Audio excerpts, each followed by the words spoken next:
बिस्मिल्लाहिर्रहमानिर्रहीम। अस्सलाम वालेकुम। Welcome to Seema Zain Ali kitchen में। आप सब कैसे हैं? उम्मीद करती हूँ कि आप सब खैरियत से हैं और अल्लाह पाक का करम है कि मैं भी बिल्कुल ठीक हूँ। आज मैं शेयर करूँगी आप लोग के साथ एक यूनिक किस्म की साग, जो दिखने में तो मनी प्लांट जैसा है, बट ये मनी प्लांट नहीं है, इसे पुई साग कहते हैं। ये देखिए, इसके पत्ते भी ऐसे ही मोटे मोटे से होते हैं। तो ये टहनी से सारे पत्ते मैं अलग कर लूँगी और इसे अपने हाथ में इकट्ठे करके इसकी कटिंग कर लूँगी। तो सारे पत्ते मैं ऐसे ही अलग कर लूँगी। ये देखिए, अब मैं इसको कटिंग करूँगी, फिर काट के मैं आपको दिखाती हूँ।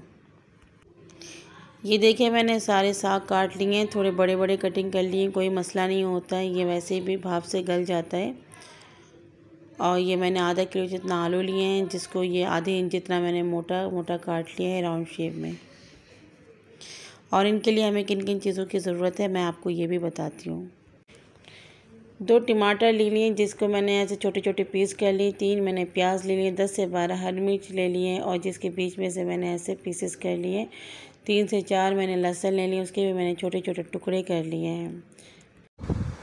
1 चम्मच लाल मिर्च पाउडर ले लिया है। 1 चम्मच ज़ीरा पाउडर ले लिया है। 1 चम्मच नमक ले लिया है। 1 चम्मच धनिया पाउडर और 1 चम्मच हल्दी पाउडर। और ये 1 पाव मैंने झींगा ले लिया, जिसको मैंने वॉश कर लिया है। आप चाहे तो कीमा भी ले सकती हैं। और आधा कप जितना मैंने ऑयल ले लिया है। और चूल्हे पे मैंने पहले से ही हांडी रख दिया गरम होने के लिए। तो ये मेरा हांडी गरम हो चुका है, तो इसमें ऑयल शामिल करूँगी मैं और इसे थोड़ा गरम होने दूँगी। अब मैं इसमें शामिल करूँगी लहसुन। लहसुन शामिल करने के बाद इसमें मैं डालूँगी झींगा। और लहसुन और तेल में ही झींगे को फ्राई करना है मुझे।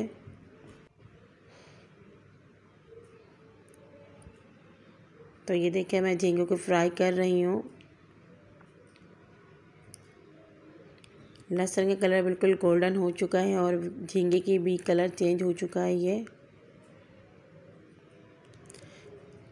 तो अब मैं इसमें शामिल करूँगी प्याज। तो प्याज को हमें उतना पकाना है जब तक ये सॉफ़्ट हो जाए। तो ये प्याज मेरा सॉफ़्ट हो चुका है। अब मैं शामिल कर दूँगी हरी मिर्च। 1 से 2 मिनट हरी मिर्च को मैं इसमें पका लूँगी।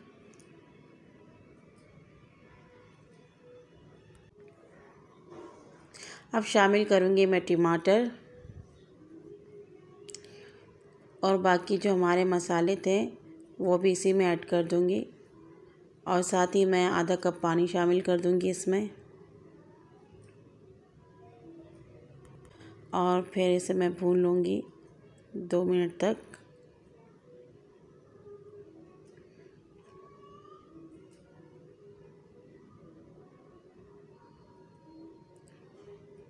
और इसे मैं कवर कर दूँगी 5 मिनट के लिए।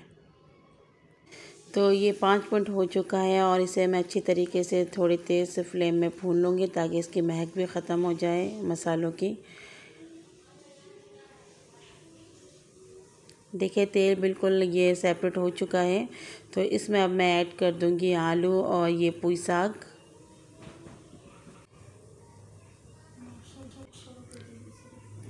तो ये देखिए, मैं पुई साग इसमें आधे अभी फ़िलहाल शामिल करूँगी और फिर चम्मच से इसको मिला दूँगी। जो नीचे के मसाले हैं वो ऊपर कर दूँगी, ताकि ये हमारा ये सही से मसाला लग जाए एक दूसरे में।